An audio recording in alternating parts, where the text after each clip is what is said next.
Hi, I'm Danielle Kelly. Welcome to another JPR Live Session, where we get to have intimate conversations with artists we admire and unique live in-studio performances. Today's session is made possible in part by the support from the Falls Tap House in Klamath Falls. With an extensive tap list of craft beers, ciders, and non-alcoholic beverages, inside, outdoor, and rooftop seating, on-site food trucks, and, of course, live music. The Falls Tap House, open for beerness daily. Follow their music lineup on their Facebook and Instagram pages. My guest today is singer-songwriter Adam Gabriel, currently calling Southern Oregon home. Welcome, Adam. Thanks for having me. Thanks so much for being here. How many years have you been playing locally in Southern Oregon and calling Southern Oregon home? It's been about 7 years now. I probably wasn't playing right away when I moved down here because I wasn't in the right frame of mind to be playing music, but shortly after moving here, I started playing out again. So about 6 years. Something like that. Adam is in heavy rotation in the Southern Oregon, Northern California live music soundscape. His sound blends rock, folk, blues, and soul. Adam, you've recorded at least 3 full-length albums, correct? Correct. And a single, and you've been a hardcore troubadour since 1999. You're about to release your 4th studio album, which will be available on all streaming platforms to our listeners April 1st. That's tomorrow. April 1st, yeah. And it's called Black Room. Congrats on the new album. Thank you. It's typical, I imagine, right before the release of an album for that time to be sort of rife with feelings, you know. How are you feeling about Backroom's release? I'm really excited. It's been a long time coming for this, in a long time in the making, and I have had people, especially Martin, just like, when's that new album going to be done? When's that new album going to be done? And Martin Oliver, we're talking about? Martin Oliver, yeah. Mm-hmm. He got me my very first gig here in the Rogue Valley at South Stage. So Martin Oliver is a He's notorious sound engineer here in the Rogue Valley for live music. So this is very exciting. How is this one different from your last releases? About as different as an album can be in every way, from the recording process to the actual content and the artwork and just the vibe of the whole album. It was really important to me to keep this one as raw as possible. Like I said, there's 3 other albums that I've produced and recorded, and each one was just heavily produced in the studio.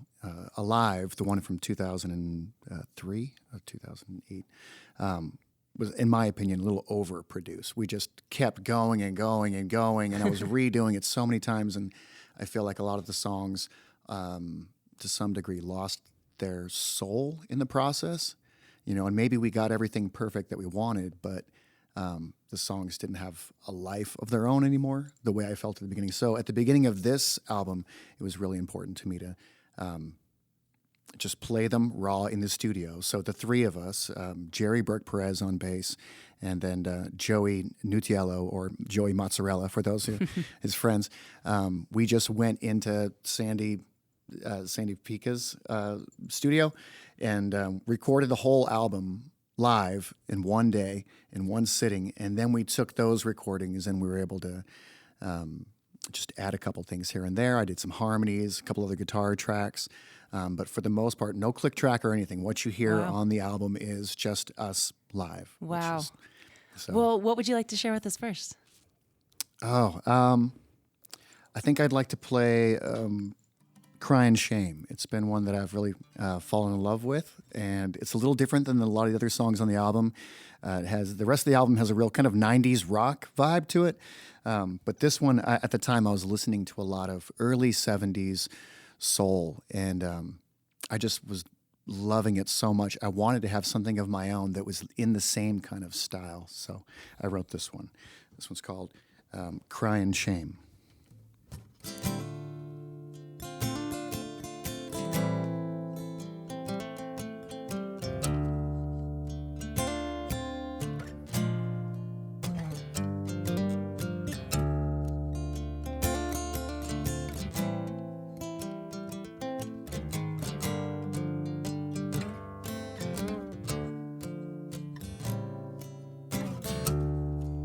Well, I'm crazy for wanting you, 'cause I know how you play the game. It would change if you wanted to. It's a lonely game. It's a crying shame.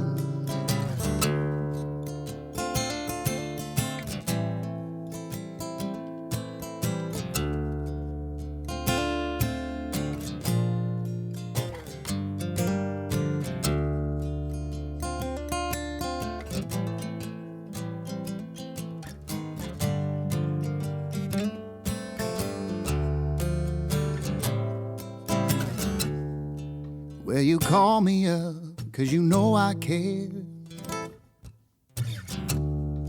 and you need a shoulder to lean on, lean on. Well, I know that game and I've had my share, but you don't want me, no, you don't want me, baby. I'm just a man with my heart in my hand, like a dog without a bone, or a boy far from home. And I know it's your way.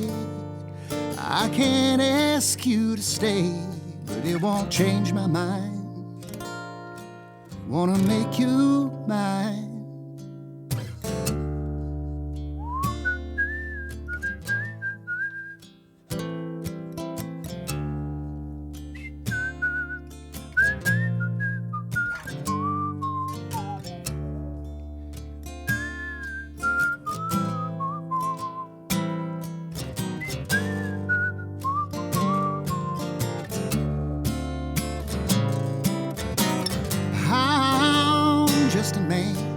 With my heart in my hand, like a dog without a bone, or a boy far from home.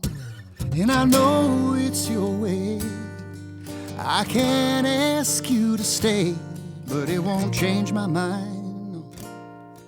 Wanna make you mine. Well, I'm crazy for loving you, 'cause I know how you play the game. You're playing games. I would change if you want me to. It's a lonely game. It's a crying shame.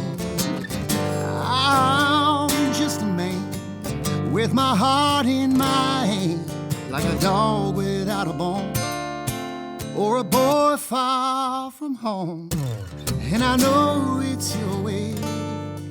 I can't ask you to stay, but it won't change my mind. No.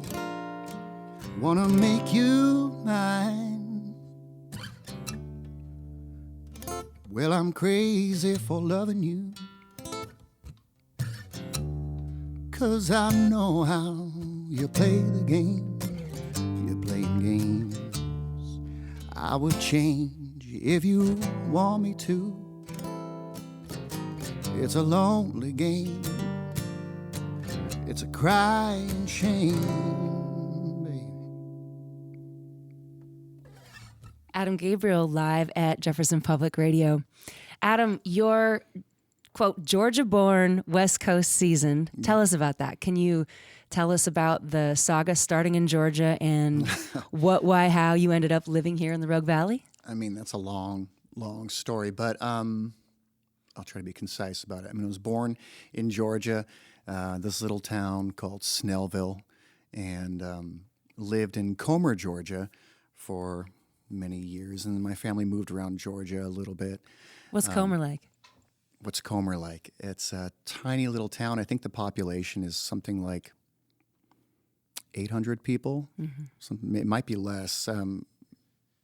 Maybe it's a little more, but it's just it's this adorable little southern town, you know, where the street that I grew up on, actually, there's no sidewalk or anything. It's just like there's the asphalt that's poured in, and then at the edge of the road, it just sort of crumbly asphalt into grass, and that's just the way it is down there in a lot of the streets and stuff. But I love that, and I've gone back a couple times, and it's amazing to me how much Comer, especially that street, hasn't really changed that much. I mean, the downtown area has changed. You know, different store owners and people leave. But I went back there to bury my father a couple of years ago, and I just wanted to see the town and see the house that I grew up in, and it's all very, very familiar. It just seems like that, at least that street hasn't changed much. Wow.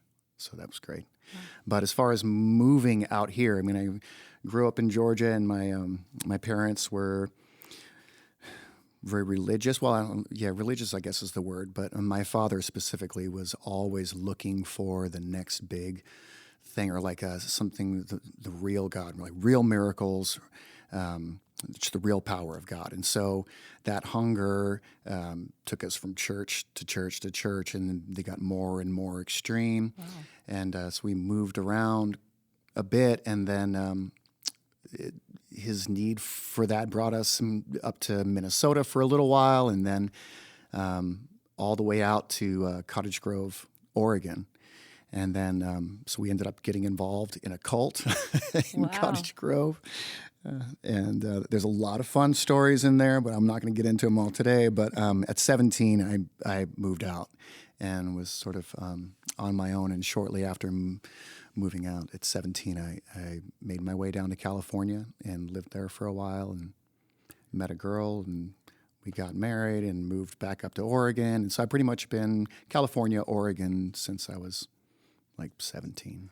Has music 15. Been with you the whole way? Have you been playing this along the journey? I mean, music has definitely been with me the whole time. I mean, before I could play an instrument, I started playing guitar at 12. But before that, just being a little kid, I just loved just sitting and listening to the radio. You know, I'd make my little mixtapes on little cassettes and stuff, and singing all the time. And even my dad used to play guitar and sing and stuff during the 60s and 70s, and I think early 80s too. So he was always playing and practicing, and he started teaching me when I was 12.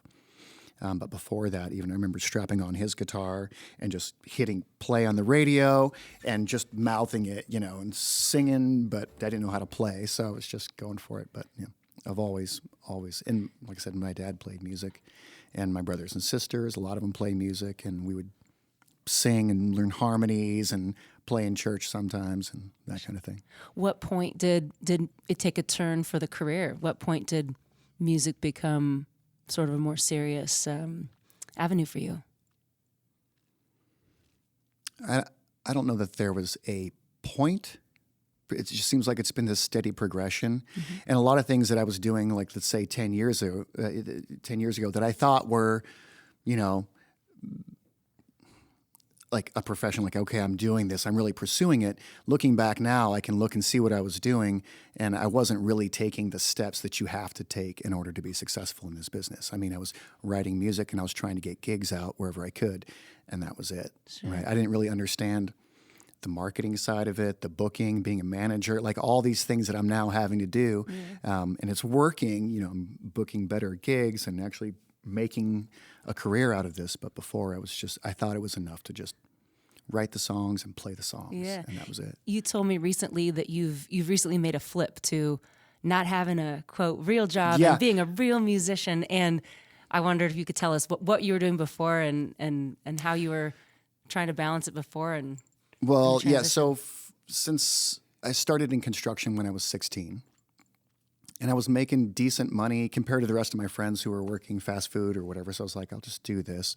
And then when I was 19, my girlfriend at the time got pregnant because of me, and and her parents were very conservative, and I was trying to do the right things. We ended up getting married and just, you know, trying to do the right thing. And at that point, when I became a father, it was like my music really had to take a back seat. I had to be able to pay the bills, and construction was the way I did that. So for many, many years, and it's probably 25 years, I worked construction, and the music has always kind of been on the side of that. And up until recently, I'd say about a month ago, something like that, I was really trying to do both and was terrified of leaving the safety net of that steady paycheck. But it just became more and more evident that in order to be successful, to really be successful at this, you have to devote 100% of your available time and focus and money and energy. And I'm looking in the mirror every day and I'm like, okay, I'm 42 now. I'm 42. And if I don't go for it at least once in my life, just really go for it, I'm going to regret it. So I thought, I'm just going to do it. I'm just going to go for it. And so far, it's been successful. So Beautiful. Well, I want to hear more about this album, Backroom. There's some pretty heavy topics you've got: love and loss, addiction, depression, murder, social unrest, and suicide. And I wonder if you wanted to speak to some of those themes and where they came from. I mean, they all come from my life to some degree. I've never murdered anybody, but I think, we all, if it's true that there are infinite universes, then in one of them, I definitely am the guy in some of these stories. But I also just love telling stories, like Sweet Black Cherry is a great story, I feel. And I love telling it, and people love hearing it. But it's dark, it's really dark. And I think it's fun to create those stories in situations like that where you're just telling a story. Or there's another song called Piece of the Pie, where it's about a guy who, it could have been me in another universe. And if I'd gone down another path, it could have been me. It's about a guy who, was born in the South and just trying to make his way. And, life is hard. Life is really hard. And there have been times in my life when I'd be like, man, it would be so much easier to just take what I want and break the law instead of trying to play the game. And you don't, because I don't, because I have certain moral standards. I was raised a certain way. So it's like I want to be an honorable human being, and a noble human being, and that I can't go down that road, but it's certainly been tempting at certain times. And so the song is just me being able to explore that side of it. Like, this is something I could have done. So there's songs like that. They're just fun stories, and they are dark, but they're true to human experience. And there are many people who do live those kinds of lives.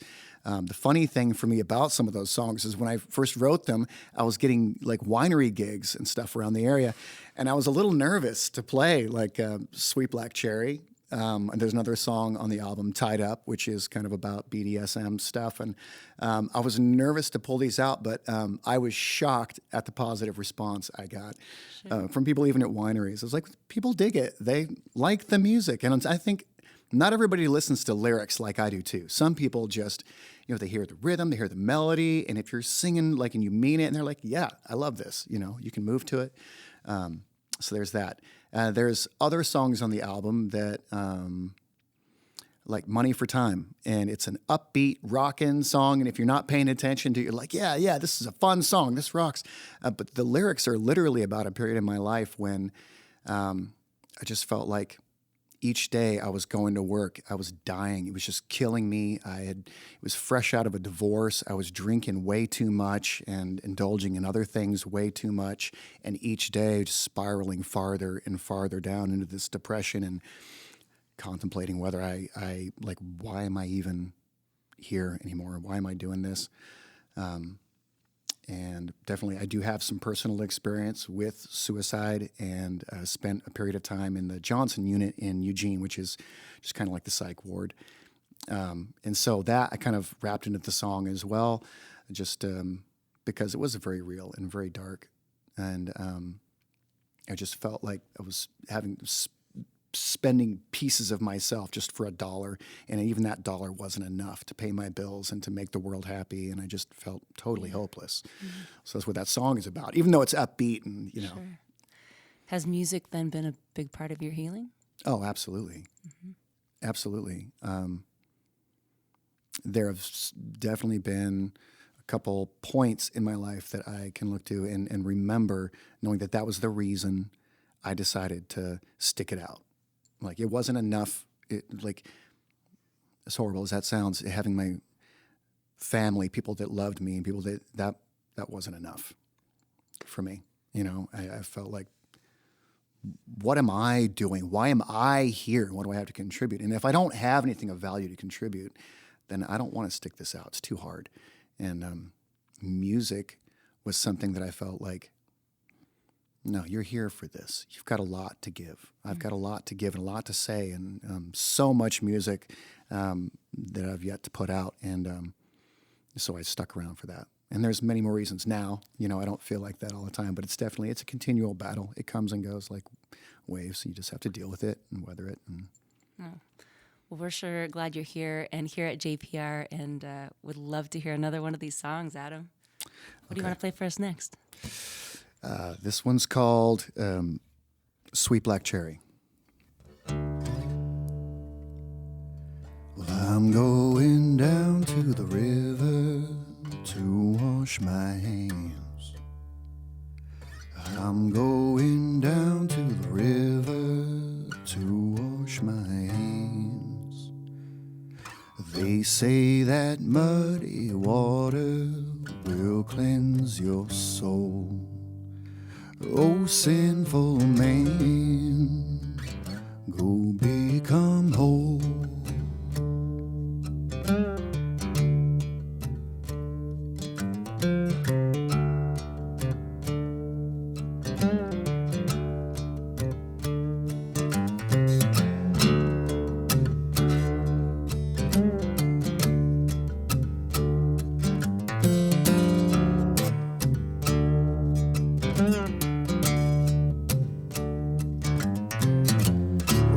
Cole lived in a shotgun shack outside of town by the swamp and the railroad tracks.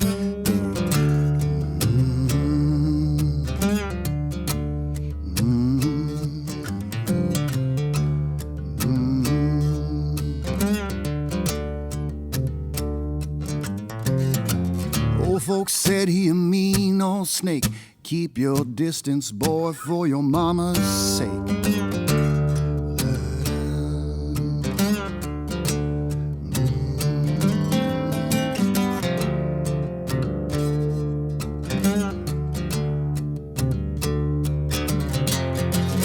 Got a dollar named Cherry Lane, sweet as back porch bourbon, black as the old line train.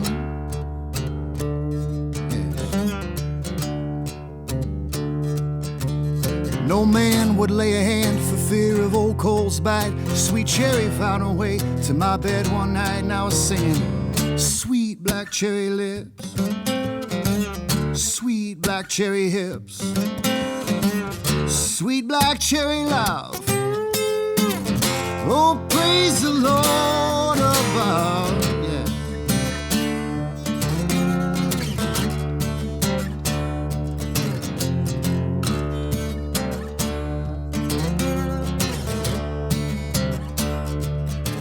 Old Cole made a fortune selling bathtub gin. Folks called it devil's gold, stained by lust and sin.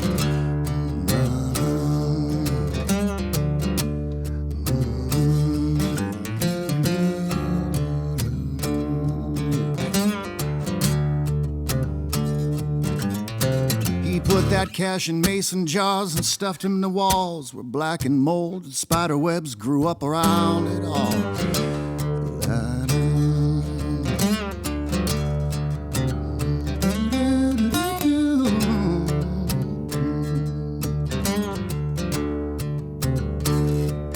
Sweet Cherry hate old man for the bastard that he was, the darkness in his eyes and his twisted kind of love.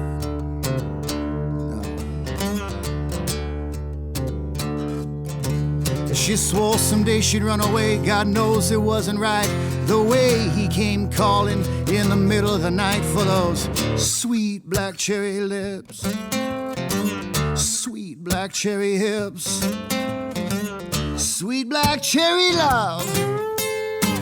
Oh, she prays to God above, yeah. Hear her praying, Lord. Yes.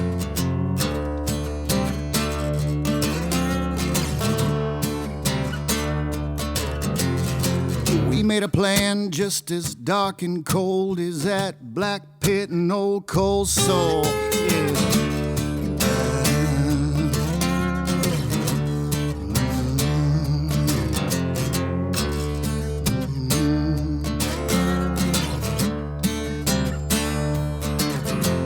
She lay waiting as he crept in one night, but I slipped up behind with my daddy's hunting knife. Yeah.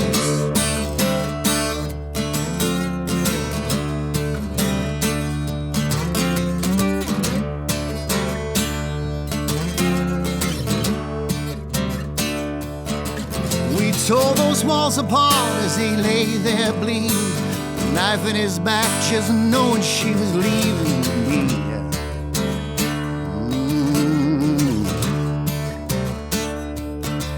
And we threw that devil's gold in my 69 Chevelle, watching flames in the mirror, taking coal back to hell for those sweet black cherry lips, sweet black cherry hips, sweet black cherry love. Oh, praise the Lord above for those sweet black cherry lips, sweet black cherry hips, sweet black cherry love. Oh, praise the Lord above.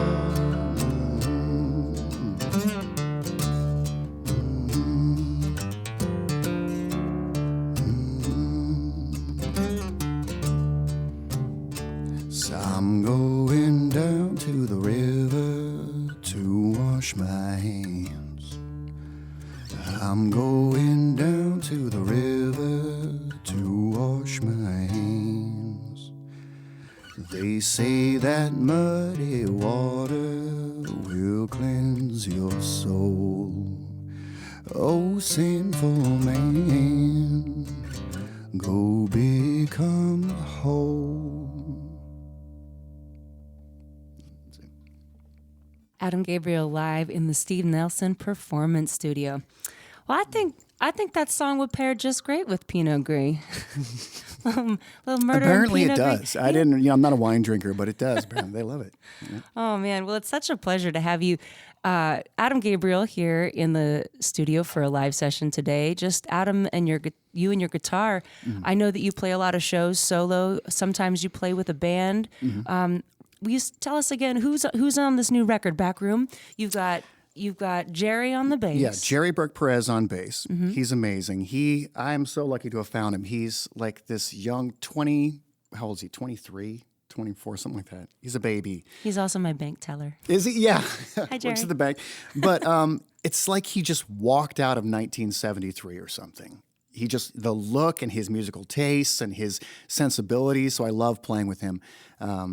Very intuitive musician, like he can just kind of feel and know where you're going. And then there's Joey Mozarella, or Joey Natiello, and he's the drummer on this album. And then actually I had some people sit in. So Shay Celine, she actually sings cool. Some backup on one song, Tied Up. And then Nick Garrett Powell came in, sat in on one song, Money for Time. He did the organ part, the solo. Nick Garrett Powell is one half of the Fret Drifters. Fret Drifters, yeah. Mm-hmm. He's amazing. The guy can play everything. So, yeah, he came in, he did the organ part, and he also does a little guitar solo part in Money for Time as well. And actually, Martin Oliver, there's one song in particular at the very end of the album, Alabaster Sounds, and he recorded an acoustic guitar part during this breakdown of the bridge. When he knew I was recording the album, he was like, I just want to be on the album. Just put me in the background, but I just want to be on it. And since he was so instrumental in getting me with my foot in the door here in the Rogue Valley, I thought it would only be right to have him. Southern Oregon All-Star cast right there. Yeah, it's been and of course I need to say that Mark Johnson at Blue Jays Productions, we've been recording it at his studio, and he is also on the album. We have Frankensteined a couple of organ and piano or keyboard parts and a couple different songs, and it's him playing and me playing, but we've just cut and spliced and put the best solo and the best rhythm section we could in the song. So he's featured in there too, and he also does some singing on Man on Fire. Well, it sounds like we've got a great record coming out tomorrow. This is going to be a great slice of Southern Oregon. And speaking of all these Southern Oregon-based creatives, recently you had a collaboration with one of our other sonic tapestry elements, Aaron of the Brothers Reed, Aaron and Phil. They're both heavy hitters in the live scene here as well. You two had a live collaboration for a local music festival. Could you tell us about that experience? Jams, the Jacksonville Arts and Music Showcase. It was great. I was really looking forward to it. I enjoyed all the sets, yours as well. Like the songs you chose, I loved them. But as far as the Aaron piece, I'm not sure how they chose. Like who was going to be paired, if they just drew straws or names out of a hat or Well, what. I think it was artists who aren't typically Right. who don't typically work together, Right. and for you it was unique also because you don't, as far as I know, you don't typically sing with other people usually. So No. what was that I like? usually don't. And I've been asking Jerry to sing backups for a while, but I think he just doesn't feel comfortable with it yet. So we're working on it. But with Aaron, he is such a personality, and already has such a strong musical presence and style and everything. So I was thrilled to be joined up with him. And the fun part was trying to figure out what we were going to play together and how we were going to do it, whether it was like the first half was going to be just him or the second half just him and the first half me, however we can do it. But it made sense after a little while to just bounce it back and forth. Like he would do a song, I'd do a song, we'd do one together, and then repeat. So we just started going through some of the covers that we knew and loved, and it ended up being a couple of the songs that neither one of us had ever done, but we were just like listening to the radio because I'm also helping him remodel his garage. So we've got time on our hands. We're listening to music, and we're like, oh, this would be a good one. Let's do this one. And we're like, okay, we'll figure it out. We'll do it. But it's great. He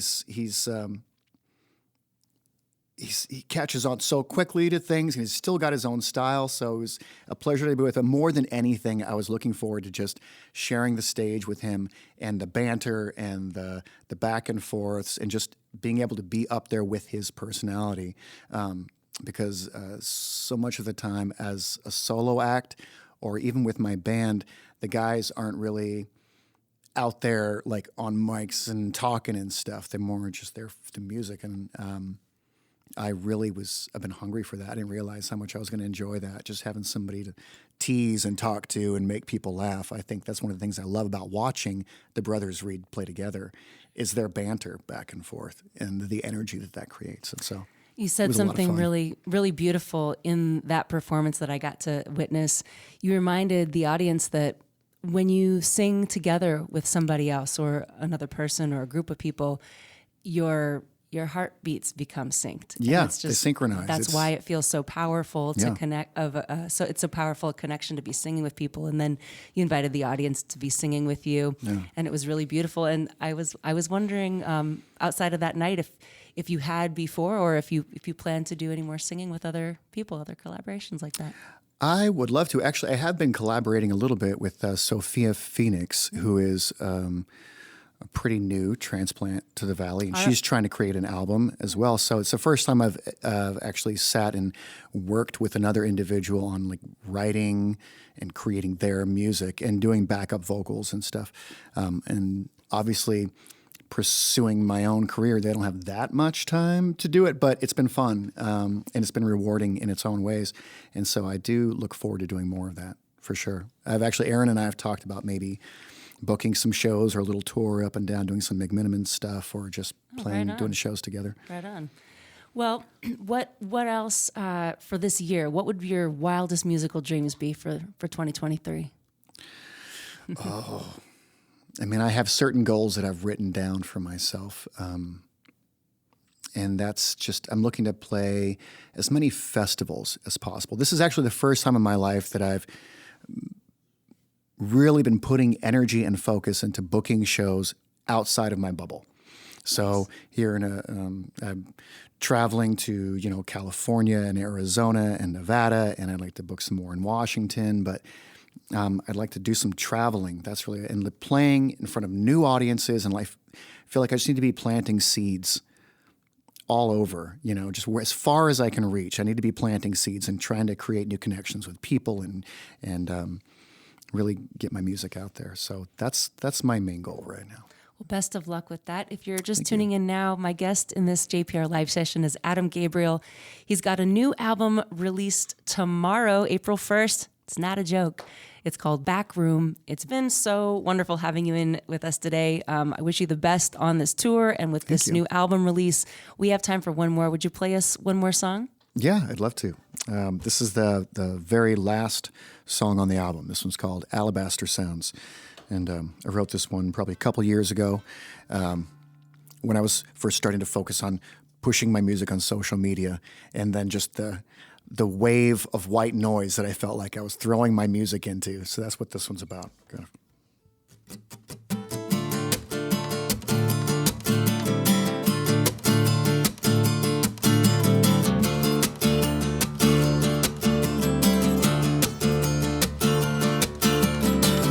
I let these stars get in my head. Somebody stop me while I scream what I've already said. Come on and let me know if there's a better way to get around. I'll be drifting into space on someone else's sound.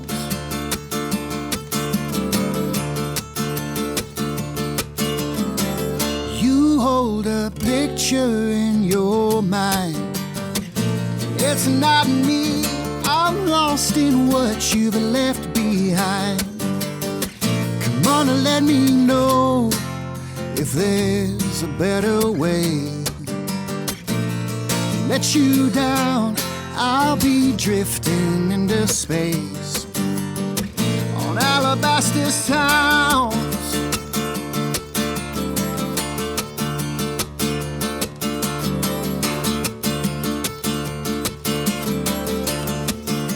Yeah, these alabaster sounds.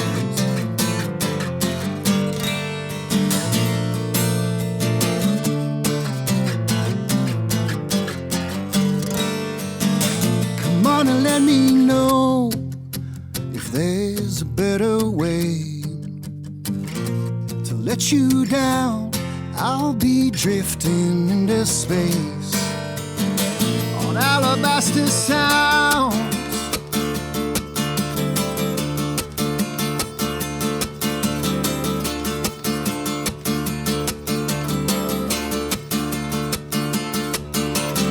One piece at a time, I will pour out my mind like the words of a song. In the dark, when you're gone, can you hear through the noise of these beautiful boys and the girls on the screen punching holes through the walls of your dreams? Yeah, yeah.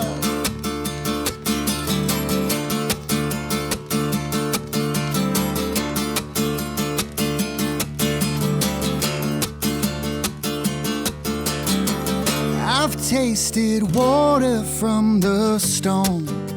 It won't let me in uptown, a million miles from home. It's such a pretty sin, this lovely fall from grace. But who's laughing now, written all over your face? In alabaster sounds, yeah, yeah. These alabaster sounds, yeah, yeah. These alabaster sounds, yeah, yeah. These alabaster sounds.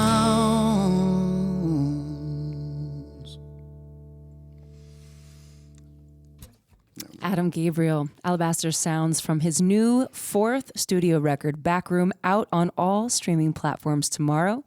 You can support him by buying the music at adamgabrielmusic.com. He's also got a great merch section, a great way to support live musicians these days. And go see this fella live if you can. Adam Gabriel Music is the website. You can find his tour schedule there. He'll be coming through your town in California.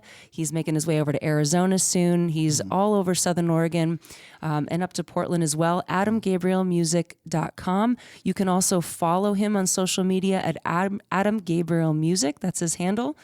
Go see him live if you can. It may be about murder and some dark material, but it is fun as heck to dance to and sip some wine to. Adam, thank you for coming in. Thanks for Good luck having with me. the record, and hope to see you next time. Definitely. Thank you so much. This live session has been engineered by Jon Griffin of Lunazen Studios. This session has been made possible by our sponsor, The Falls Tap House in Klamath Falls, with an extensive tap list of craft beers, ciders, non-alcoholic beverages. They've got inside, outdoor, and rooftop seating, on-site food trucks, and of course, live music. The Falls Tap House, open for beerness daily. Find their music lineup on their Facebook and Instagram pages. Audio and photos from this session will be available on our website, ijpr.org, and also archived on Apple Podcasts, Spotify, and Stitcher. I'm Danielle Kelly. Thanks for listening. Open Air will continue right after this.